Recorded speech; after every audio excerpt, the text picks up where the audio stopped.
दुमका में भाजपा का सरदर्द बना अंतरकलह ऐसे ही चलता रहा तो लोकसभा के बाद कहीं डूबो न दे विधानसभा चुनाव में पार्टी की नैया। नमस्कार, सुबह सवेरा न्यूज़ चैनल में आप सभी का स्वागत है। सुबह सवेरा न्यूज़ चैनल पे आप सब नए हैं तो लाइक और सब्सक्राइब करना नहीं भूले। समाचार विस्तार से। लंबे समय से दुमका में बीजेपी अंतरकलह में जूझ रही है। लोकसभा चुनाव परिणाम में पराजय मिलने के बाद गुटबाजी जाहिर हो गया। ऐसे ही देखा जा रहा है कि जो खेबेबाजी समाप्त करने का प्रयास किया गया त्यों एक नया गुट बनता गया।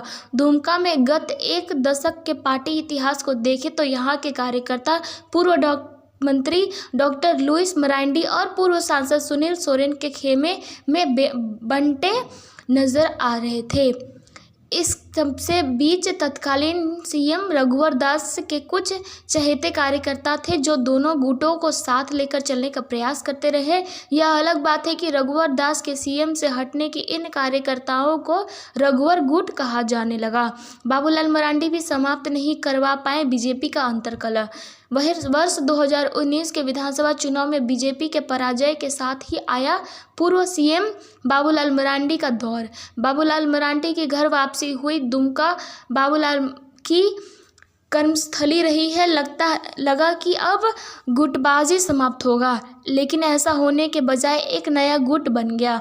बात यहीं समाप्त नहीं हुई। 2024 के लोकसभा चुनाव के दौरान एक नया गुट सामने आया। सोरेन परिवार की बड़ी पुत्रवधू सीता सोरेन ने पार्टी और परिवार से बगावत कर बीजेपी का दामन थाम लिया। पार्टी ने उन्हें प्रत्याशी बनाकर मैदान में उतार दिया। चुनाव में सीता सोरेन को पराजय का सामना करना पड़ा। हार से बौखलाई सीता सोरेन ने न केवल दुमका बल्कि झारखंड बीजेपी की बखिया उधेड़ कर रख दी। रघुवर दास से मिलने गए गुटों के नेता और समर्थक पहुंचे थे बासुकीनाथ। इन सब के बीच एक सुखद नज़ारा गुरुवार को देखने को मिला जब पूर्व सीएम सह उड़ीसा के राज्यपाल बासुकीनाथ धाम पूजा अर्चना करने वह पहुंचे थे।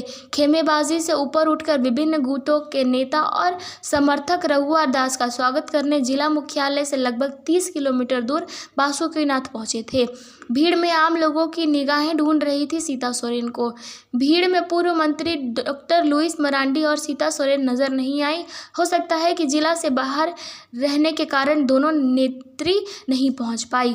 आम लोगों की निगाहें भी सीता सोरेन को ढूंढती नजर आई, क्योंकि सोरेन परिवार का सबसे ज़्यादा तंज रघुवर दास ने ही कसा था।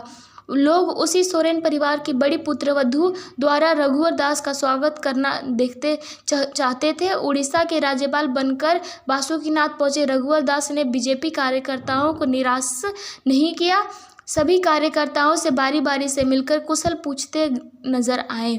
कुशल प्रशासक के रूप में जाने जाते हैं रघुवर दास। महज कुछ घंटे का रघुवर दास का बासुकीनाथ दौरे ने यह साबित कर दिया कि नेतृत्व क्षमता आज भी उनमें बरकरार है। एक कुशल प्रशासक के रूप में न केवल पार्टी कार्यकर्ता बल्कि आम जनता आज भी उन्हें याद करती है। झारखंड बीजेपी को जरूरत है कि एक ऐसे नेता की जो गुटबाजी समाप्त कर सभी को साथ लेकर आगे बढ़े। तभी विधानसभा चुनाव में पार्टी की नैया पार हो सकती है।